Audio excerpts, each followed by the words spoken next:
తాజా అంశాన్ని చూస్తున్నాం. నైరుతి పశ్చిమ మధ్య బంగాళాఖాతం మధ్య తీవ్ర వాయుగుండం కొనసాగుతోంది. కొద్ది గంటల్లో నైరుతి దిశగా పయనించి వాయుగుండంగా మారే అవకాశం ఉన్నట్లు వాతావరణ శాఖ అధికారులు చెబుతున్నారు. దీనికి సంబంధించి మరింత సమాచారం మా ప్రతినిధి ఆదిత్య పవన్ అడిగి తెలుసుకుందాం. ఆదిత్య పవన్, చెప్పండి, వాయుగుండానికి సంబంధించి తాజా సమాచారం ఏంటి?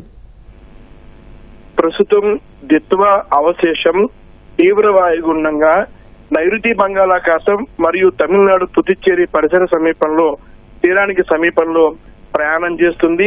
ఇది మరికొద్ది గంటల్లోనే చాలా బలహీనపడి వాయుగుండంగా మారే అవకాశం ఉంది.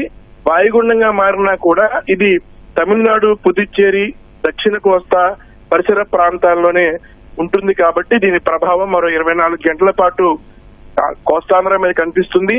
ఈ రోజు ఒరిస్సా, తమిళనాడు, ఆంధ్రప్రదేశ్, కేరళ 4 రాష్ట్రాలలో దీని ప్రభావం కనిపించే అవకాశం ఉంది. రాగల 24 గంటల్లో కోస్తాంధ్రలో చాలా ప్రాంతాలకి ఎల్లో అలర్ట్ జారీ చేశారు. ఇప్పటికే నెల్లూరు, తిరుపతి, చిత్తూరు తదితర జిల్లాలలో వర్షాలు పడుతున్నాయి. రాగల 3 గంటల్లో కూడా గంటకి 30 కిలోమీటర్ల వేగంతో ఈదురుగాలు వీచే అవకాశం ఉందని విశాఖపట్నం వాతావరణ కేంద్రం చెబుతోంది. అయితే ఈ వాయుగుండం తీరానికి సమీపంగా ఉంది కాబట్టి ఉత్తర దిశగా ప్రయాణం చేసి మరింత బలహీన పడుతుందని స్పష్టం చేస్తున్నారు. ముందు నుంచి కూడా ఇది తీరం తాకే అవకాశం లేదని వాతావరణ శాఖ అధికారులు, వాతావరణ నిపుణులు స్పష్టం చేశారు.